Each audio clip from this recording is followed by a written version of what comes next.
Welcome to SWX Overtime. I'm Spencer Martin, and tonight the high school football regular season draws to a close. A beautiful night for football here in the Magic City with so much on the line. Conference championships, playoff spots. To get much better than this, round 10 of the national finals, rodeo in the duel in the desert. A couple of Montana Cowboys still in contention for some gold buckles. Welcome to the most beautiful setting in high school sports. Red Lodge High School as the Rams welcome in Three Forks for the Class B quarterfinals. And welcome to the Big Barn here at First Interstate Arena as postseason basketball in full swing. This weekend, it's the Eastern A Divisional Basketball Tournament tipping off. All right, we're back at Rocky today, horsing around with Jesse Owens and a Billings West kid balling out here in town in the Magic City. And you're now a junior here, a fifth year. When you look back at your journey at Montana State, you've been at Rocky now a couple years. What's it like just being a Battling Bear and that decision, settling into it? It's one of those games where you just kind of, after the clock hits zero, you take a moment to try to digest it and think, that game was just a little bit odd. You look at the stats, and Montana ran over 20 more plays. The time of possession, equal. The amount of first downs, equal. But yet, you find yourself losing by 3 possessions. And our busy night of football began this afternoon with some girls flag football. The pilot program here in the state, supported by the Atlanta Falcons of the NFL, currently has 5 teams, including Lockwood, who's in their first year, and it's a first for overtime as we got some flag football highlights. The Lions hosting the Butte Bulldogs in a doubleheader. Moving our way to some more Class A action now after escaping Glendive with a win last week. Billings Central was back at home in the Rocky Bowl to host the Havre Blue Ponies. It's easy to see John and I do not golf very much. The team tried to give us some pointers and let us give the facility a spin. Where am I trying to go? Like where's the hole? I'm sure you hear it in the voices of head coach Brent Vegan, the voices of the Bobcat players. Football can be a very cruel game sometime, and that's how it was today here at Bobcat Stadium, as North Dakota State just seems to keep having Montana State's number. They keep seeming to find a way. Championship Saturday here at the National Finals Rodeo as we wrap things up from Las Vegas, but Miles City's Haven Medjid, well, all eyes are on him. He's the average leader in tie-down roping, hoping to win that title, maybe even a gold buckle. Last season, the Fergus Golden Eagles did something historic. They won their first Class A football state championship in over 2 decades. Of course, then the boys went on to win the Class A boys basketball state title. So they're getting used to their winning ways here. They're getting used to that taste of championships in Lewistown. 624 boys, 279 girls, dozens of schools competing today for a chance to advance a championship Saturday and hopefully bring some hardware home to their town. Hi everyone, thanks so much for staying with us. Spencer Martin joined by Caitlin McLean. An exciting first day. We just wrapped up the quarterfinals and a lot to cheer for right here in the Magic City.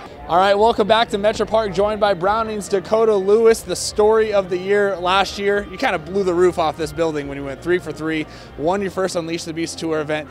No, and you look at the Big Sky Conference schedule, it's not an even schedule, meaning that you don't play the same teams every year. The Grizz had a tough schedule down the stretch, and they passed all the tests, including, of course, the Brawl of the Wild, when they dominated Montana State. That's just for you. This is for Jackie Moo. Corn dogs, Jackie. Corn dogs, Jackie. For all of these people. With that, lead into my final question. You wanted to come back home. You wanted that chance to bring a championship, bring something special here. And it's a constant battle to get that environment that you see in high schools here in Alterowitz Gym. You've heard it in Coach Vegan's voice a little bit. They know that they need to be physical and continue to close that gap here today. Yeah, Sean, here in Billings, another former Montana wide receiver, Gabe Solser, after spending a year at Texas, is back at his old stomping grounds. Activities Director for Billings Public Schools. You've been an educator in the area for over 3 decades. The Athletic Director for Billings Senior the last 10 years. Why take this challenge now after Mark Walls stepping down? We're calling it Rivalry Week here in the Magic City as we have reached week 4 of the high school football season down at Dayla Stadium. Billings West and Billings Senior crosstown football in front of an excellent atmosphere under the lights. That's just one of the games we have on tap for you tonight. Welcome to SWX Overtime. We'll get to that game in just a minute, but first, let's turn our attention to the oldest rivalry in Yellowstone County, one spanning over 70 years. It's unbeaten Billings Central hosting Laurel in a Class A clash. The Locomotives hoping to spoil Central's homecoming at Herb Clint Field tonight in first quarter. No score, but Laurel quarterback Tanner Schwend determined to change that. Breaks one 45 yards down to the 15 of Billings Central. That guy's got some wheels, uses it there, and you know else has some wheels? Owen Younger, next play. Yeah, he's just going to make his way into the end zone. 7-0 Locomotives. Billings Central answers right back on the next drive. They like to run a lot. Not so fast here. Adam Bockenbush over the top to Braden Flores. 60-yard scoring strike. Extra point, no good. It's 7-6. Locos still lead. Then it's the Rams defense. Flores, you just saw him. How about the interception on that side of the ball? And you just saw him. He knows how to get all the way down to the red zone. That leads to a Central touchdown early in the second.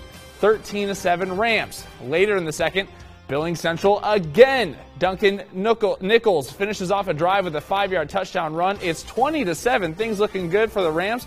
Laurel not done. Just a couple minutes to go in the half. Younger, shifty, finds his way to pay dirt. That brings him within a touchdown. Then under a minute left, how about a blocked punt? Carter Gage with the block. Cade Wurzland falls on it in the end zone. Trainman at the break. 21-20. That was the score through 3 quarters. Then Billings Central gets on the board. They win this one 26-21, a gutty win over the Locomotives as the Rams stay unbeaten. All right, let's get back down to Daylis Stadium for that crosstown action between West and Senior High. Golden Bears looking to win their second in a row. Senior trying to get back in the win column, and they'd love to do it against their rivals. The Golden Bears have won 5 straight over the Bronx, and West High not messing around tonight. Opening drive, Drew McDowell to Matt the Moose Ludwig. He finds pay dirt, and after another Ludwig touchdown, Billings West fans happy about that one. And here's the first play for the Bronx, down a couple touchdowns.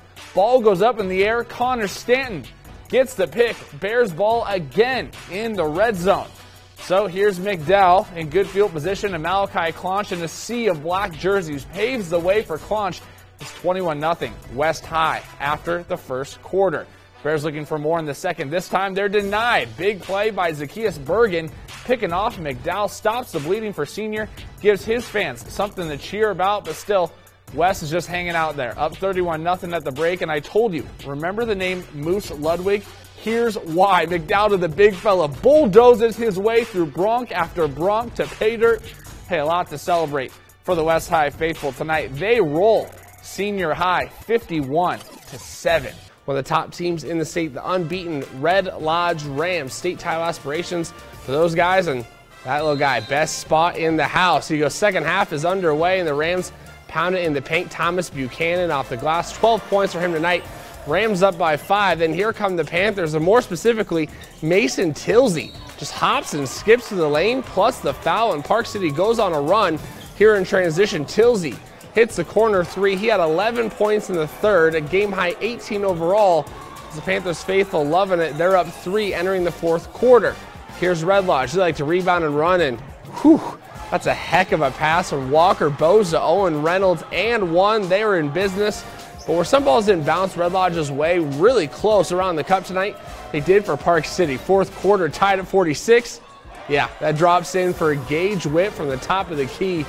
And the other brother from the Tilseys, Aiden Tilsey, had some huge baskets in the fourth. Tough one sweeping through the lane there. He added 12 tonight. So here we go. Rams down 3. One more chance. It's Bose at the buzzer.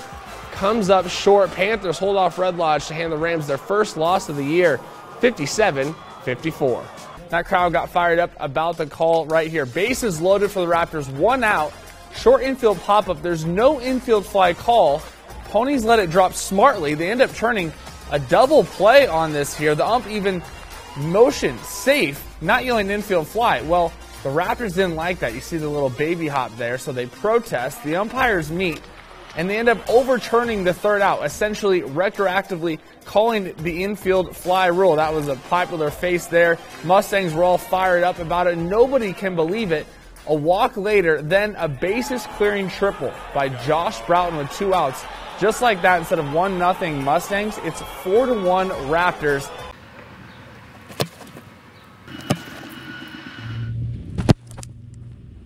Jacob Conway's kicking talent isn't just something you can see. It's something you can hear. There's a special sound that's kind of music to the ears when you hit their sweet spot. I don't know, it's just fun. When the ball flies really far, you're just like, all right. Just a couple years ago, Kawe was playing soccer and football at the same time, juggling the two sports, and in the process, earning himself a nickname that has now become an identity: kicker. When you rope and when you get that good run, you kind of get that adrenaline rush and it makes you feel good. It's really fun to rope, and if you practice hard enough, you can win a lot. Legend Real Bird has already been winning. He competes aggressively, like a pro, roping against other competitors, sometimes as old as 18. As a dad, knowing how my dad felt when I played for him, I never knew. But now being a dad and watching my son, it's such a whole different thing, and I get nervous for him. I don't know, he gets nervous. I think he just has fun. He started roping when he was just 7 years old and quickly adopted the cowboy lifestyle. I like being out here, you know. It's beautiful land, and I love the horses. I love the lifestyle, you know. It's it's a hard lifestyle, but it's a lifestyle that I like. Legend's family has a rich history with horses and rodeo. His great-grandfather Pius owned a ranch in Wyola. Legend's grandfather, Gordon Real Bird, is known for his accomplishments on the basketball court. He was a Hall of Fame coach at Lodge Grass, winning 5 state championships. On his mother's side, his grandfather there was Pete Fredericks, a pioneer for Native Americans in professional rodeo. Fredericks was a 3-time National Finals Rodeo qualifier and was a founding member of the Indian National Finals Rodeo Commission. Those 3 great men together inspired Legend's name. Putting all those names together, they're considered legends. So that's why my wife named him Legend, you know, and so far so good as far as him loving what he does.